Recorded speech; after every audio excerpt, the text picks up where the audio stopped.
Morning, everybody. So glad to be here. Next slide, please. Just quickly about the San Francisco Public Utilities Commission. We are actually a department of the city and county of San Francisco, and we are a retail and a wholesale water agency.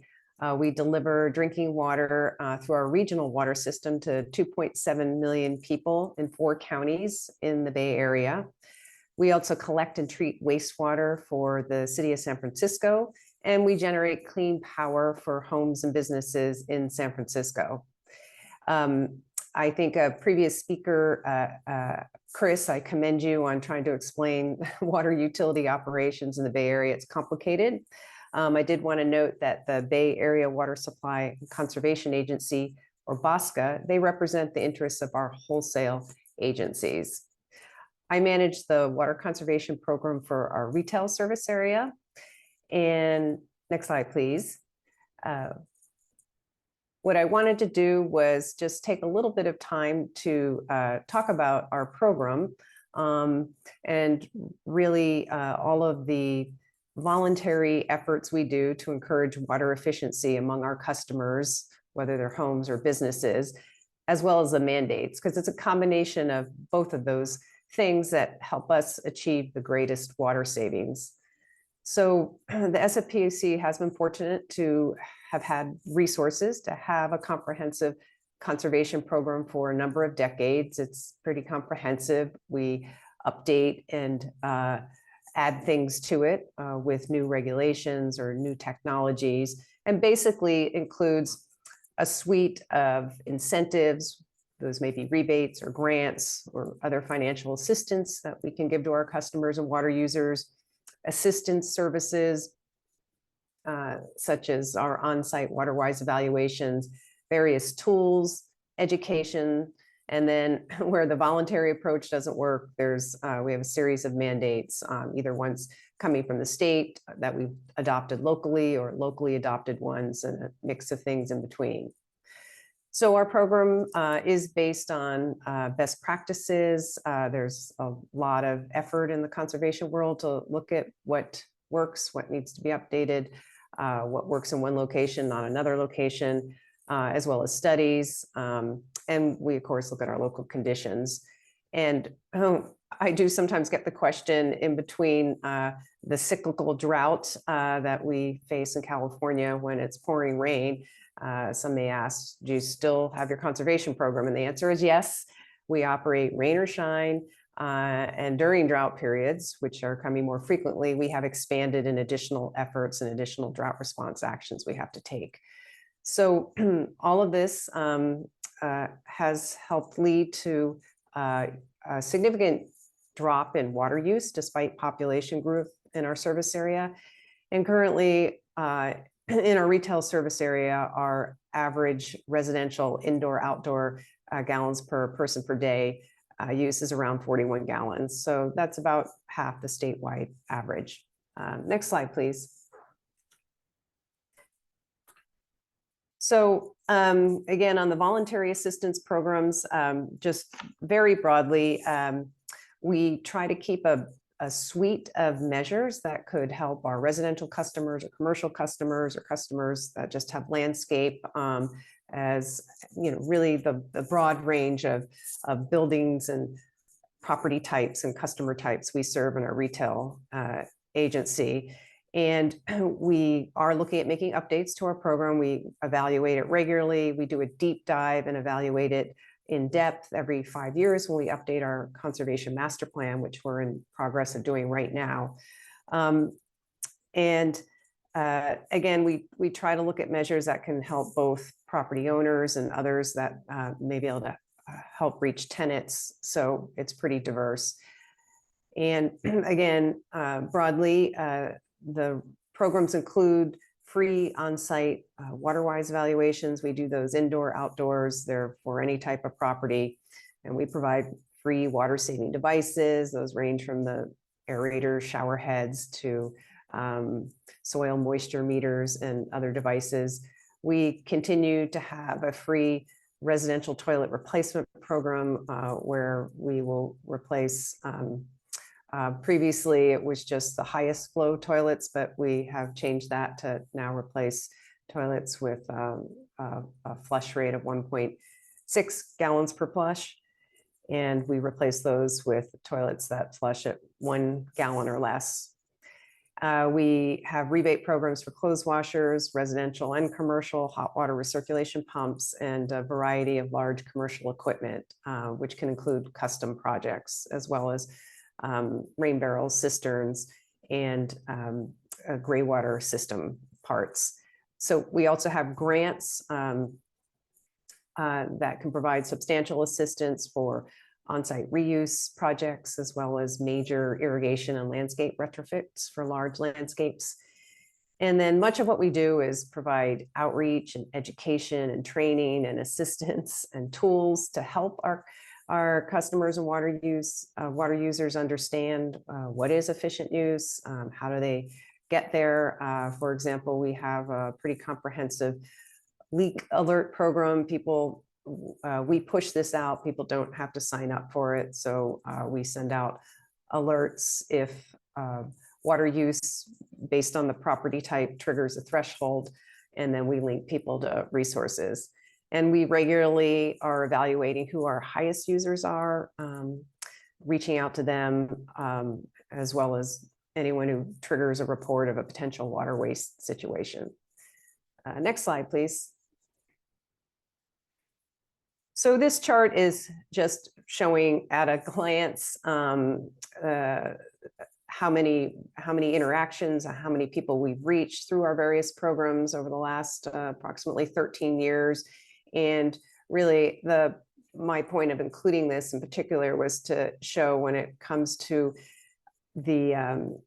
our voluntary programs and incentives helping to replace old water using fixtures. You can see it's a pretty big impact of close to 50,000 toilets, thousands of shower heads and other appliances changed out through our efforts. So again, you know, we really see value in us having these programs to encourage people to do things, and with the mandates to back it up. Next slide, please. So on the conservation mandate front, this slide by no means lists all of the things that we are required to administer or follow from the state level, but I did want to touch on a few things, and that will segue into my focus on our local residential water conservation ordinance. But to start off with, we have a suite of water waste restrictions that we administer through the rules and regulations that govern our water service customers. These include things such as no watering outdoors, either for outdoor washing or irrigation that causes runoff onto the sidewalk or hardscape. And so we regularly issue alerts and notices and provide education when we see that or receive reports of things like that. It also includes, for example, irrigating during rain events or immediately after, and several other items.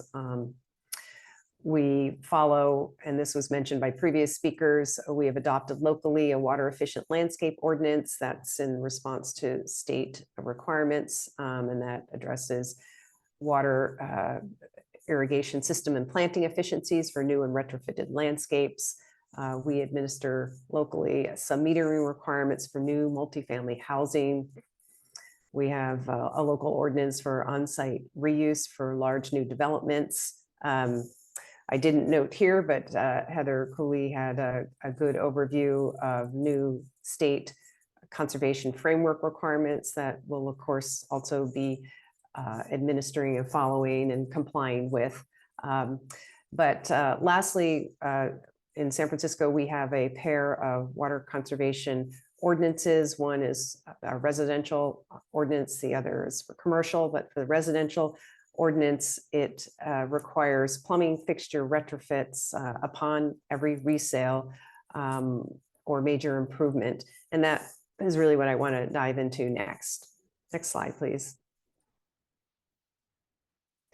So San Francisco's residential conservation ordinance was the water requirements were part of the energy conservation ordinance until around 1991. And in 91, separate conservation ordinance was established and added to the housing code and then updated in 2009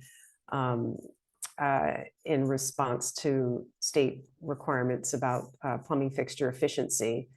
So essentially it requires residential properties to replace old plumbing fixtures to meet current standards. And that is required upon every sale and resale and major improvements. And the fixtures covered include toilets, shower heads, faucet aerators, and there's a provision about leaks. And the requirements for the noted here on the slide for the toilets is any toilets with rated flush volume over 1.6 gallons per flush have to be replaced with toilets meeting current code. And for shower heads, it's set at any shower heads over 2.5 gallon per minute have to be replaced with those meeting current code. Faucet aerators over 2.2 gallon per minute have to be replaced with current code. It is, the ordinance was developed, administered, the stakeholder process really led by the SFPUC, as well as the outreach around it, but it is administered by San Francisco's Department of Building Inspection. And there's a big component of working closely with the local real estate community. Next slide, please. So generally, the process involves when a property, residential property plans to sell, they need to obtain an inspection from the Department of Building Inspection's Housing Inspection Services. And that can either be directly through one of DBI's inspectors or a DBI approved private inspector. And DBI maintains a list of private inspectors. The seller or their agent needs to, after obtaining the inspection, file the inspection form with the Housing Inspection Services within 15 days. If the inspection noted that any of the toilet, shower heads, faucet aerators needed replacement, they have to note that they made the retrofits and obtain a final sign off from DBI that those were done. There is a step that directs the seller or the seller's agent to record the final form with the San Francisco Assessor's Office. There are some exemptions. They're basically for transfers of title that were due to an operation of law and not a sale. For example, probate, a sale, trust, and default. And those are spelled out in the ordinance. And there is a provision that the retrofits could potentially, the retrofits of any of the required fixtures could potentially be transferred to the buyer if the seller and the buyer agree, and is done through an escrow with 1% of the sale price in escrow. I have to note that not all title companies have agreed to that, and I don't know how much, if it really has been utilized. Next slide, please. So on that front, I did want to talk about some of the challenges and lessons learned. One, again, as I noted, the administration of it is through the Department of Building Inspection, and the SFPUC helps with outreach. We also review data and periodically look at what we can track for compliance rates. One thing that has been challenging is estimating the compliance as a percentage of all the residential properties that exist in San Francisco and that are sold.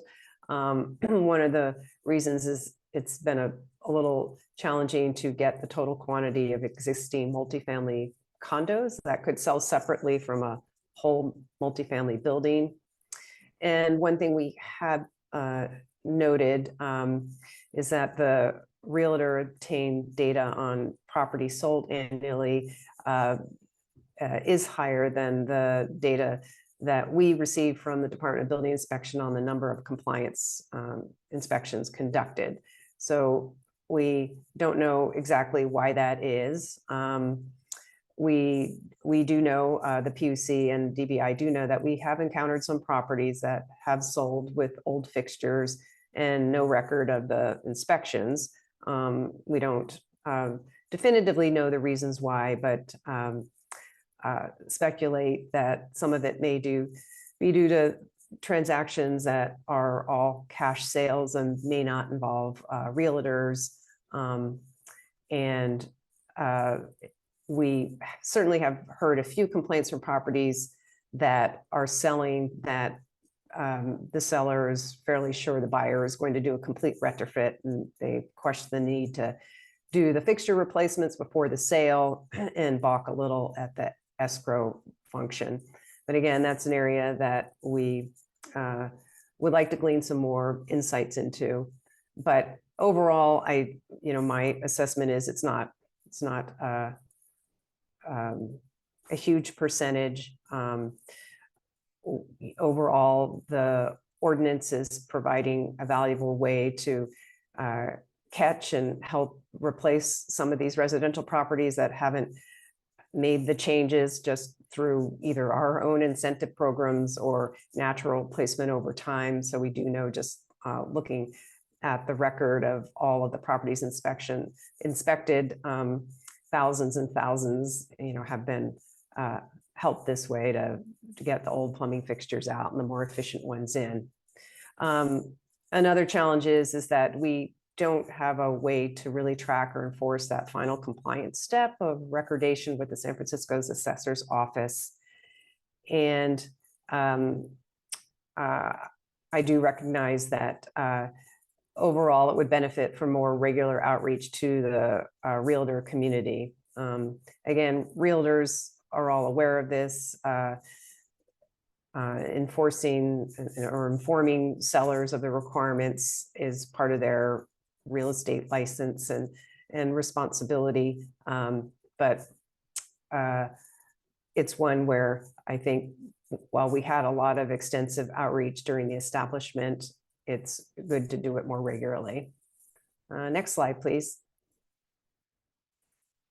So on the positive front, I just wanted to quickly go over this slide to note that between the wide range of the voluntary assistance programs we offer and the mandates, it has led to a very high saturation rate of efficient fixtures in San Francisco. This table just shows 3 types of toilet, shower heads, and clothes washers, because these happen to be ones that we model water savings for in our conservation forecast model. And what it's showing is the estimated saturation rate of efficient fixtures by each of these fixture appliance types by 2025 in the next 5 years. So you can see for toilets, we're already estimated to be at 85% efficiency rate, going up to over 90% by 2040, and shower heads even higher, clothes washers high as well. So the SFPUC is continuing to incentivize the replacement of these fixtures through our programs, and we continue to have the mandates in place. But we feel like collectively, they've been extremely beneficial in helping to overall, reach a high fixture, a saturation rate. Next slide, please. If you are interested in the various programs that we offer, our website, sfpuc.org/savewater, will get you to a description of our various programs, or you can feel free to contact me if you have follow-up questions after this presentation. Thanks, Ryan. I'll kick it back to you.